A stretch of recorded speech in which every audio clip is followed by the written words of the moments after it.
So risk stratification models in use today for patients with smoldering myeloma rely primarily on measurements of tumor burden, most recently cytogenetics too.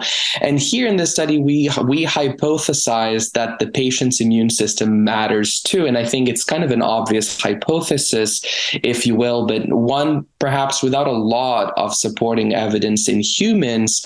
And so here I presented the final results from our correlative single-cell RNA and T-cell sequencing studies on a phase 2 trial of Elotuzumab, Lenalidomide, and Dexamethasone in patients with high-risk smoldering myeloma.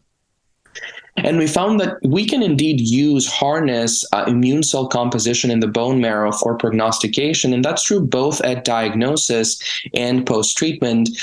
In particular, we measured the similarity of a patient's bone marrow immune cell composition to that of healthy donors and showed that we can identify patients who are more likely to experience a longer progression-free survival in response to therapy. And then we also showed that a patient's bone marrow immune microenvironment may actually normalize post-treatment. We termed that post-therapy immune normalization, or PIN. We showed that it also is associated with longer progression-free survival.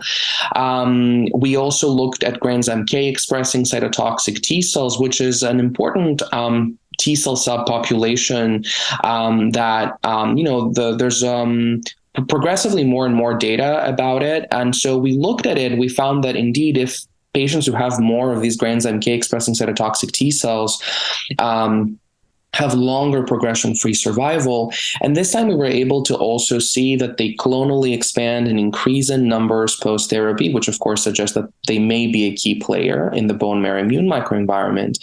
We showed that they're a major source of PD-1 expression and that they just overall share characteristics of progenitor-exhausted T cells.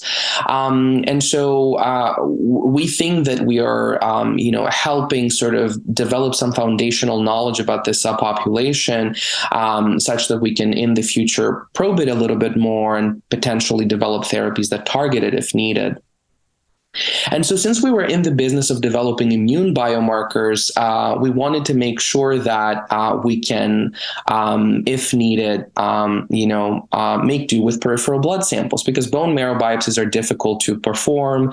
Nobody likes them. They're painful. There's some risk that they carry as well, and they're impractical. So we were really excited to see that changes in immune cell composition and T cell receptor repertoire diversity that we originally detected in the bone marrow were actually also detectable in peripheral blood, because it suggests that there's utility, both diagnostic and prognostic utility, in the peripheral blood-based immune profiling.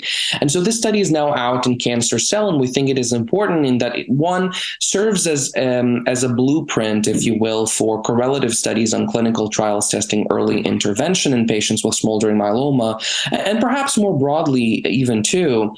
And two, in that it demonstrates the utility of immune profiling both in the bone marrow and in the peripheral blood for prognostication, which we think may help improve risk stratification for our patients.